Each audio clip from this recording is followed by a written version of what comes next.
రండి నాతో పాటు. దేవుని ప్రజలంగా మనం ఒక విషయం గుర్తించాలి. అందరం పాపం చేశాము, శిక్షకు పాత్రలము, నిత్యమండి అగ్నిగుండానికి పాత్రలం. ప్రభు తన మహాకృప చేత మనల్ని ప్రేమించి వెతికి రక్షించాడు. రక్షించబడినటువంటి మనము అంతటితో అయిపోలేదు. రక్షించబడినటువంటి మనము ప్రభు ఆత్మచేత నింపబడి, ఆత్మచేత నడిపింపబడి, ఆయన యేసయ్య స్వారూప్యంలోనికి మెట్టు మెట్టుకు మనము కట్టబడాలన్నది ప్రభు యొక్క ఆశ. గలతీలకు రాసినటువంటి పత్రిక 5వ అధ్యాయంలో శరీర కార్యాల గురించి మనం చూస్తాం. ఎన్నో ఉన్నాయి, మనం అవి చూసుకోము ఈరోజు. కానీ ఆత్మఫలం ఏదనగా అంటూ 22వ వచనంలో చూస్తాం. ఒక వ్యక్తి జీవితంలో దేవుని ఆత్మచేత నింపబడినటువంటి వ్యక్తి, దేవుని ఆత్మచేత నడిపింపబడిన వ్యక్తి అని సులువుగా అర్థం చేసుకోవచ్చండి. ఎట్లాగో తెలుసా? ఎవరైతే ప్రభు ఆత్మచేత నింపబడి నడిపించబడుతున్నారో వారిలో ఈ ఆత్మఫలము కనబడుతుంది. ఆత్మఫలము కనబడుతుంది. వారిలో ప్రేమ, సంతోషము, సమాధానము, దీర్ఘశాంతము, దయాళుత్వము, మంచితనము, విశ్వాసము, సాత్వికము, ఆశా నిగ్రహము. ఖచ్చితంగా ఇది బయట వారి జీవితంలో, జీవిత శైలిలో ఖచ్చితంగా కనబడుతుంది. ఉదాహరణకి ఒక చెట్టు యొక్క రూట్స్ కనబడవు, కానీ ఫ్రూట్ కనబడుతుంది. ఒక వ్యక్తి తన భక్తి జీవితంలో, లోతైన అనుభవంలో, దేవుడితో సహవాసములో, వాక్యములో, ప్రార్థనలో, దేవునితో సహవాసంలో ముందుకు లోతైన అనుభవంలోనికి వెళుతూ ఉంటే బయట కనబడేటటువంటి విషయం ఏంటిదంటే వారి జీవితంలో ఆత్మఫలం కనబడుతుంది. ఎందుకంటే లోతైన వారి యొక్క వేర్లు లోతుగా వెళ్ళాయి భక్తి జీవితంలో, కనుక ఖచ్చితంగా ఆత్మఫలము కనబడుతుంది. ఉదాహరణకి ఏదైనా చెట్టును చూడండి, అది ఎదుగుతూ ఉన్నదంటే ఖచ్చితంగా ముందు అది పెరుగుతూ ఉంటుంది, తర్వాత పూత వస్తుంది, తర్వాత కాయ కనబడుతుంది, తర్వాత పండు ఫలము కనబడుతుంది. అందరూ వాటిని చూడగలుగుతారు. రహస్యంగా ఉండవు ఏ ఫలం కూడా. రూట్ కనబడదు కానీ ఫ్రూట్ కనబడుతుంది. అట్లాగే క్రైస్తవ జీవితంలో, ఒక ఎదుగుతున్న వ్యక్తి జీవితంలో ఖచ్చితంగా ఈ ఆత్మఫలం కనబడాలి. ఈ 9ని మనం ఈరోజు చూడం, కానీ పోయిన వారం మనం మొదలు పెట్టాం కనుక సాత్వికం గురించి నేర్చుకుందాం. సాత్వికం అంటే ఇట్స్ ఎ జెంటిల్నెస్, మీక్నెస్, మృదుత్వం అంటే సాత్వికంగా ఉండడము అన్నటువంటి విషయాలను మనం చూసుకోబోతా ఉన్నాం.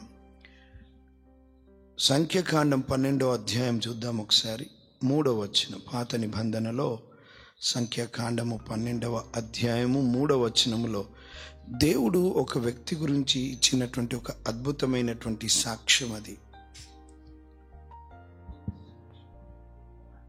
యెహోవా మాట వినెను, మోషే భూమి మీద ఉన్న వారందరిలో మిక్కిలి సాత్వికుడు. మిరియాము, ఆరోనులు దైవజనుడైనటువంటి మోషేకి విరుద్ధంగా మాట్లాడినప్పుడు, ఆ మోషే చేత మాత్రమే పలికిస్తాడా, మా చేత పలికించలేదా అని దైవజనుడైనటువంటి మోషేకి వ్యతిరేకంగా ఆయన వెనకాల మాట్లాడుకున్నప్పుడు దేవుడు విని మాట్లాడినటువంటి మాట ఏమన్నాడు తెలుసా?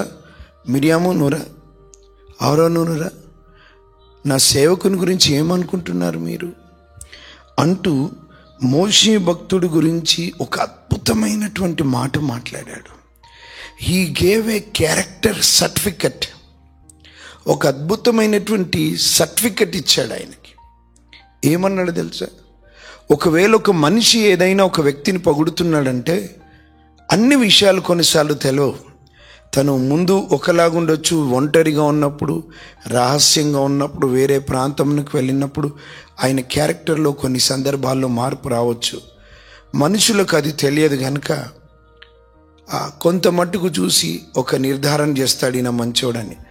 కానీ దేవుడు ఒక వ్యక్తి గురించి మాట్లాడుతున్నాడంటే హృదయ అంతరంగంలో ఎరిగినటువంటి వాడు, రహస్య జీవితాన్ని ఎరిగినటువంటి వాడు, అంతా జీవితం ఎరిగినటువంటి వాడు, ఆయన ఎదుట ఏది దాచిబడి ఉండలేదు కనుక దేవుడు మోషే గురించి చెప్తున్నటువంటి ఒక అద్భుతమైనటువంటి సాక్ష్యం ఏంటిదంటే, మోషే ఏంటిదంట, చక్కగా చూడండి ఆ మాట ఏమంటుంది, భూమి మీద ఉన్న వారందరిలో సాత్వికుడు కాదు, మిక్కిలి సాత్వికుడు. మిక్కిలి సాత్వికుడు. God is giving testimony. మిక్కిలి సాత్వికుడు, దేవుని ఆత్మచేత నింపబడినటువంటి దైవజనుడిలో కావచ్చు, దైవ జనాంగములో కావచ్చు, కనబడాల్సినటువంటి దేవుని ఆత్మచేత నింపబడి నడిపింపబడుతున్నటువంటి వారి జీవితంలో కనబడాల్సినటువంటి ఒక విషయం గురించి మాట్లాడుకుంటున్నాం. అది సాత్వికము, మీక్నెస్, జెంటిల్నెస్, మృదుత్వము కనబడాలి. నిజంగా ఎంత సాత్వికుడో తెలుసండి. అక్కడే దేవుడు మిరియామును శిక్షించేటప్పుడు ఏమంటాడో చూడండి. 10వ వచనం చూడండి. దేవుడు ఆ మిరియామును శిక్షించినప్పుడు చదవండి 10-11. మేఘము ఆ ప్రత్యక్షపు గుడారం మీద నుండి ఎత్తబడెను. అప్పుడు మిరియాము హిమము వంటి తెల్లని కుష్టుగలదాయింది. దేవుడు ఆమెకు తీర్పు తీర్చాడు, శిక్షించాడు. అహరోను మిరియాము వైపు చూచినప్పుడు ఆమె కుష్టుగలదిగా కనబడెను. అహరోను, అయ్యో నా ప్రభువా, మేము అవివేకులము, పాపులమైన మేము చేసిన ఈ పాపమును మా మీద మోపవద్దు. అహరోను అంటుండయ్యా, మేము అవివేకులం, పాపం చేశాము అని అంటా ఉన్నాడు. 12వ వచనం, తన తల్లి గర్భంలో నుండి పుట్టినప్పటికే సగము మాంసము క్షీణించిన శిశు శవము వలె ఆమెను ఉండనీయకుమని మోషేతో చెప్పగా, మోషే ఎలుగెత్తి దేవా దయచేసి ఈమెను బాగు చేయమని యెహోవాకు మొర్రపెట్టెను. చూడండి, జస్ట్ థింక్ అబౌట్ హిమ్. ఆయన గురించి వ్యతిరేకంగా మాట్లాడింది తన అక్క. ఇప్పుడు దేవుడికి కోపం వచ్చి దేవుడు తీర్పు తీర్చాడు. నువ్వు నా సేవకుడి గురించి అట్లా మాట్లాడతావా? ఆయన వినలేడేమో కానీ నేను విన్నాను, రండి అంటూ దేవుడు తీర్పు తీర్చాడు. ఇప్పుడు మిరియాము శిక్ష అనుభవిస్తుంటే మోషే ఏమనుకోవాలో తెలుసా? మంచిగా అయింది ప్రభువా, ఈమెకు అర్థం కావాలి ఇప్పుడైనా నేను నీ సేవకుడని. మంచి శిక్ష విధించావు. ఈమెకు శిక్షించినప్పుడు అందరికీ కూడా భయం అవుతుంది, రేపు నా మీద ఎవరు మాట్లాడరు. మంచి పని చేశావు అని అనాలి. కానీ మోషే ఏమంటున్నాడో తెలుసా? దయచేసి ఏమంటుంది చూడండి, ఈమెను బాగు చేయమని యెహోవా, lord healer, lord. See the humility. ఆయనకున్నటువంటి ఆ తగ్గింపు చూడండి, ఎంత తగ్గింపు ఉందో. మనం ఎన్నోసార్లు చూస్తాం.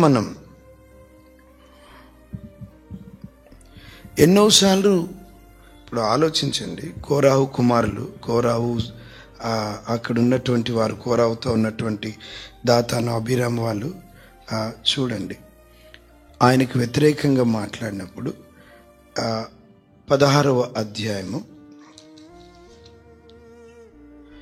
దేవుడు అంటున్నాడు, 20వ వచనం చదవమమ్మ. 16వ అధ్యాయం, అదే సంఖ్యాకాండం 16వ అధ్యాయం 20వ వచనం. అప్పుడు యెహోవా, మీరు ఈ సమాజంలో నుండి అవతలికి వెళ్ళుడి, క్షణంలో నేను వారిని కాల్చివేయుదునని మోషే అహరోనులతో చెప్పగా. ఇప్పుడు దేవుడికి కోపం వచ్చి అంటుండు, మోషే అహరోనులతో మీరు పక్కకు జరగండి, నేను వాళ్ళని మొత్తం కాల్ చేస్తాను అని అంటున్నాడు. వారు సాగిలపడి సమస్త శరీరాత్మలకు దేవుడవైన దేవా, ఈ ఒక్కడు పాపం చేసినందున ఈ సమస్త సమాజం మీద నీవు కోపపడదువా అని వేడుకొనిరి. మళ్ళీ వేడుకుంటున్నారు. వీళ్ళందరూ పోతే ఏమైంది? వీళ్ళంతా వ్యతిరేకంగా తిరిగారు. దాదాపుగా 250 మంది ఉన్నారు. ప్రభా, వీళ్ళందరినీ దేవుడికి కోపం వచ్చి చంపేస్తుంటే ఒకవేళ మనం ఉంటే ప్రైజ్ ద లార్డ్ అంటాం. ప్రభా, అట్లనే కావాలి ప్రభా, వాళ్ళకి కరెక్ట్ బుద్ధి నేర్పిస్తున్నావు ప్రభా అంటాం. ఒకసారి దేవుడు, మనం త్వరగా చూస్తూ ముందుకెళ్దాం. ఒకసారి దేవుడు అన్నాడు, మోషే ఒక్కసారి తప్పుకో, వీళ్ళని అందరినీ నేను నాశనం చేసి నీతో ఒక కొత్త జనాంగాన్ని మొదలు పెడతానయ్యా నేను అని అన్నాడు. మోషే స్థానంలో మనం ఉంటే ఏమంటాం? ప్రభా నిజంగానే యేసయ్య ప్రభా వీళ్ళని నాతో మొదలుపెట్టి ప్రభా, ఎప్పటి నుండో ఎదురు చూస్తున్నాను నేను అది. కానీ మోషే ఏమంటాడు, ప్రభా ఒకవేళ నువ్వు వారిని నాశనం చేయడానికి వెళ్తే ముందు నాతో మొదలు పెట్టాలి ప్రభా. సీ ద హ్యూమిలిటీ, ఆ తగ్గింపు, ఆ సాత్వికం చూడండి మోషేలో.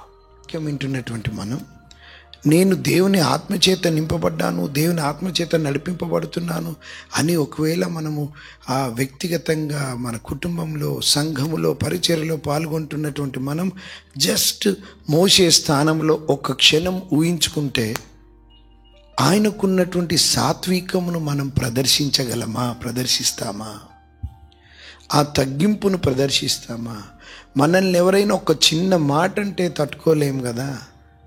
కొన్నిసార్లు పాపం వాళ్ళు ఎవరో ఎక్కడో చూసి ఉమ్మేసినా నన్ను చూసే ఉమ్మేసావని గొడవబడినటువంటి సందర్భాలు లేవా? భార్య భర్తల మధ్య చిన్నది మొదలైతే సాత్వికం కనబడుతుందా?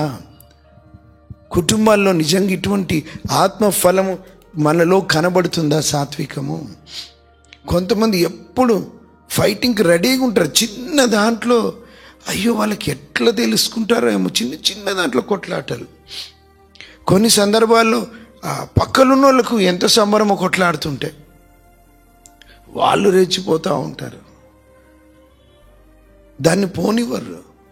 కొంతమంది సంవత్సరాలు అట్లాగే మనసులో పెట్టుకుంటారు. మోషే భక్తుడి జీవితం నుంచి ఒక పాఠం నేర్చుకుంటున్నాం, సాత్వికం. ఇంకొక అమూల్యమైనటువంటి పాఠం ఏంటిదో తెలుసా? సాత్వికంను మనం ఎవరి దగ్గర నేర్చుకోగలమంటే యేసయ్య దగ్గర. చూడండి మత్తయి సువార్త 11:29. మత్తయి సువార్త, నేను సాత్వికుడను దీన మనస్సు గలవాడను గనుక మీ మీద నా కాడి ఎత్తుకొని నా యొద్ద నేర్చుకొనుడి. మనము సాత్వికం నేర్చుకోవాలి. ఎక్కడ నేర్చుకుంటామంట? యేసయ్య బడిలో మనం జాయిన్ కావాలి, అడ్మిషన్ దొరకాలి మనకి. యేసయ్య పాదాల దగ్గర మనం నేర్చుకోగలగాలి. ఆయన అంటున్నాడు, నేను సాత్వికుడను దీన మనస్సు గలవాడను గనుక మీ మీద నా కాడి ఎత్తుకొని నా యొద్ద నేర్చుకోండి. ఐ విల్ టీచ్ యూ, నేను నేర్పిస్తాను మీకు. I will teach you what is gentleness, I will teach you what is meekness. నేను సాత్వికం ఏంటో నేర్పిస్తాను. ఎందుకో తెలుసా? నేను సాత్వికం గురించి బోధ చేయడం కాదు, నేను నిజముగానే సాత్వికుడను. ఆలోచించండి ఆయన ఎంత సాత్వికుడు.